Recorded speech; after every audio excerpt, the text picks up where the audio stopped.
Administrator atau PKA merupakan bentuk pelatihan kepemimpinan untuk mengembangkan kompetensi peserta dalam rangka memenuhi standar kompetensi manajerial jabatan administrator.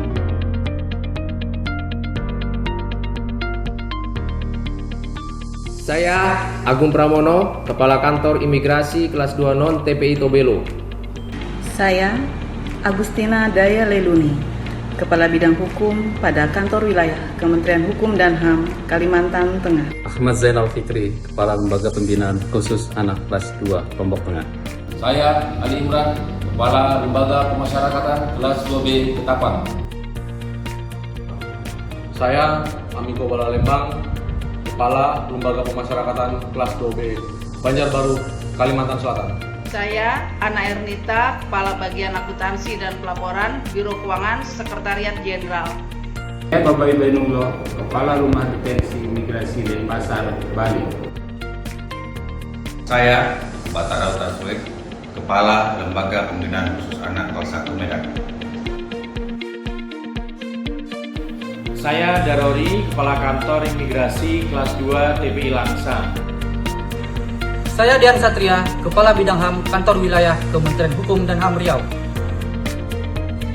Kementerian Hukum dan Hak Asasi Manusia Republik Indonesia menyelenggarakan pelatihan kepemimpinan administrator untuk pengembangan kompetensi para peserta. Hal ini dilakukan untuk memberi standar kompetensi manajerial jabatan administrator. Satu metode pembelajaran yang diberikan kepada peserta yaitu melalui studi lapangan di instansi penyelenggara pelayanan publik.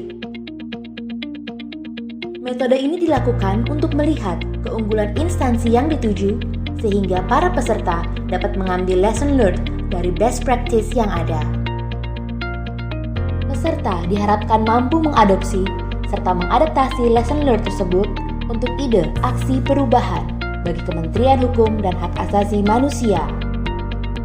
PT Telkom Indonesia (TBK) merupakan badan usaha milik negara yang bergerak di bidang jasa layanan teknologi informasi dan komunikasi serta jaringan telekomunikasi di Indonesia. Berbagai inovasi terus dikembangkan di ranah digital melalui pemanfaatan teknologi informasi. Budaya digital telah menjadi rutinitas keseharian dalam setiap aktivitas pekerjaan. Pengembangan sumber daya manusia yang mumpuni dan unggul terus dilakukan untuk memenuhi ekspektasi perusahaan sebagai industri digital kreatif yang bereputasi.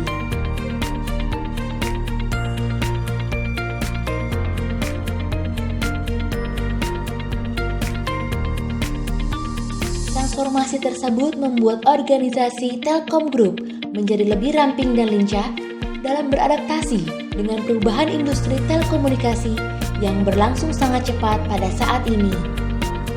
Telkom juga berupaya meningkatkan efisiensi dan efektivitas dalam menciptakan customer experience yang berkualitas.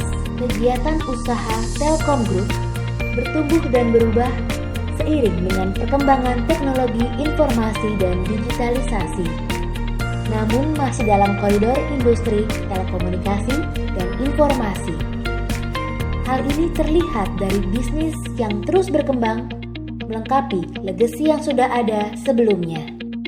Telkom pada saat ini telah membagi bisnisnya menjadi 3 digital business domain, yaitu pertama, digital connectivity, yaitu Fiber to the X, VTTX, 5G, Software Defined Networking atau Network Function Virtualizations atau Satellite. Kedua, Digital Platform yang terdiri dari Data Center, Cloud, Internet of Things, Big Data, serta Artificial Intelligence, Cyber Security. Ketiga, Digital Services meliputi Enterprise dan Consumer. Berbagai tantangan terus kita hadapi seiring dengan perkembangan zaman yang semakin cepat. Ini bukan menjadi hambatan bagi kita untuk bergerak lebih maju. Inovasi adalah kunci bagi kita untuk bisa menghadapi perubahan yang terjadi. Selain itu, sebagai BUMN yang bernaung di bawah Kementerian BUMN Republik Indonesia, PT Telkom senantiasa menjunjung tinggi dan menerapkan slogan akhlak dalam setiap lini kegiatan. Seperti PT Telkom yang terus berinovasi, menciptakan inovasi layanan yang bermanfaat bagi masyarakat. Dan juga berkolaborasi dengan stakeholder terkait demi mewujudkan pelayanan publik yang berorientasi pada konsumen. Dari kunci sukses yang telah ditempuh oleh PT Telkom, diperoleh beberapa pelajaran yaitu: pertama, inovasi pelayanan yang dilakukan berbasis teknologi informasi. Hal ini memudahkan masyarakat dalam kondisi pandemi yang lebih banyak beraktivitas di dunia daring. Kedua, pengembangan sumber daya manusia yang berorientasi kepada dunia digital. Ketiga, inovasi yang berorientasi kepada pelanggan atau masyarakat pengguna jasa. Oleh karena itu, sebagai pejabat administrator di lingkungan Kementerian Hukum dan HAM, kita juga harus dapat melihat berbagai peluang yang ada. Selain itu, kita juga harus terus menumbuhkan ide-ide dan budaya inovasi dalam lingkungan kerja. Selaras dengan kunci sukses di PT Telkom, Kementerian Hukum dan Hak Asasi Manusia Republik Indonesia juga telah mempunyai corporate university sebagai sarana pengembangan skill dan pengetahuan para ASN. Kita bekerjasama dengan instansi terkait dalam pelayanan publik Kementerian Hukum dan Hak Asasi Manusia Republik Indonesia. Hal ini perlu dilakukan demi kebaikan kita bersama. Mari kita bersama menoreh prestasi bagi Kementerian Hukum dan HAM yang kita cintai ini. Berbagai inovasi khususnya dalam hal pemanfaatan teknologi informasi juga telah dihasilkan dan terus dikembangkan sebagai upaya peningkatan kualitas pelayanan publik Kementerian Hukum dan Hak Asasi Manusia Republik Indonesia.